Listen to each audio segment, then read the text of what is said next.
आप देखो पिछले 10 सालों में 9-10 सालों में मोदी जी के कार्यकाल में लगभग 10 बड़े ट्रेन एक्सीडेंट्स हुए हैं। अगर इन बड़े एक्सीडेंट्स को अगर हटा भी दो तो पिछले 4 से 5 साल में लगभग 4 से 5 सालों में लगभग थाउजेंड्स डीरेलमेंट्स और ट्रेन एक्सीडेंट्स हुए हैं। छोटे बहुत सारे ट्रेन एक्सीडेंट्स हुए हैं। दिक्कत की बात यह है कि सरकार का ट्रेन एक्सीडेंट सेफ्टी पर फोकस ही नहीं है। आप देखेंगे 3-4 बेसिक पैरामीटर होता है। इन्होंने बड़े फैन फेयर के साथ कवच को इंट्रोड्यूस किया था नाम बदल के। अभी तक 2014 में इन्होंने लॉन्च किया था। अभी तक हार्डली थोड़े से ट्रेनों में ही इन्होंने कवच डिवाइस को लगाया जो कि एंटी कोलिजन डिवाइस है। अभी आप देखेंगे कि लगभग 2% एरिया ही कवर्ड है एंटी कोलिजन डिवाइस के लिए।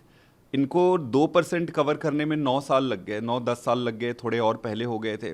अगर पूरी तरह इनको कवर करना है तो इनको 400-450 साल लगेगा एंटी कोलिजन डिवाइस ही लगाने में। दूसरा सबसे इंपॉर्टेंट होता है एंटी डिरेलमेंट डिवाइसेस, जिससे कि ये फ्लिप हो जाती है ना ट्रेनें, उस पर है एंटी डिरेलमेंट डिवाइसेस। तो एंटी डिरेलमेंट डिवाइसेस भी इन्होंने काफ़ी फैन फेयर के साथ इंट्रोड्यूस किया, बताया कि इस पे फंड्स दे रहे हैं, करेंगे। बट उसके बाद एक बार इंट्रोड्यूस करने के बाद इन्होंने बात करना उस पर बंद कर दिया है। आज तक कोई प्रिसाइज रिपोर्ट नहीं मिलता है कि इन्होंने कितने में एंटी डिरेलमेंट डिवाइस लगाया है, कितने में नहीं लगाया।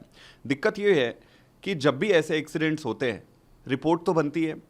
सीएजी के आप रिपोर्ट्स को जो लोगे तो वो ये कहता है कि छोटे छोटे जितने रिपोर्ट्स कॉन्स्टिट्यूट किए जाते हैं कमेटी ये पता लगाने के लिए कि क्यों एक्सीडेंट्स हुए, उसमें से लगभग 60% तो रिपोर्ट ही सबमिट नहीं होते, और जो 40% 30-40% सबमिट होते हैं वो बहुत डिलेड होते हैं, उसके बाद उनका रिलेवेंस खत्म हो जाता है।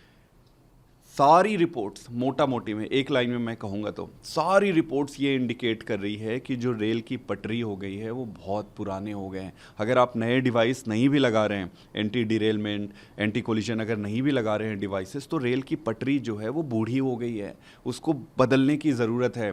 सरकार ने इसको बदलना तो दूर, इसके जो एलोकेटेड फंड्स थे वो रिड्यूस करते जा रहे हैं। और सबसे इंटरेस्टिंग चीज़ है, बड़ी डिस्टर्बिंग फैक्ट है, जो फंड्स एलोकेटेड है वो ठीक तरीके से खर्च भी नहीं कर पा रहे हैं ये। तो पूरी ट्रेन की जो जाल बिछी हुई है आज तक, वो ट्रेन की पटरी बूढ़ी होते जा रही है, उसको रिप्लेस करने की ज़रूरत है। सरकार की प्रायोरिटी अगेन छोटे मोटे कॉस्मेटिक, यहाँ पे डब्बा बना के दिखा दिया, ये बना के दिखा दिया, वो बना के दिखा दिया, बेसिक ज़रूरत की चीज़ है बहुत दूर है, और ट्रेन की जर्नी अब धीरे धीरे रिस्की होते जा रही है।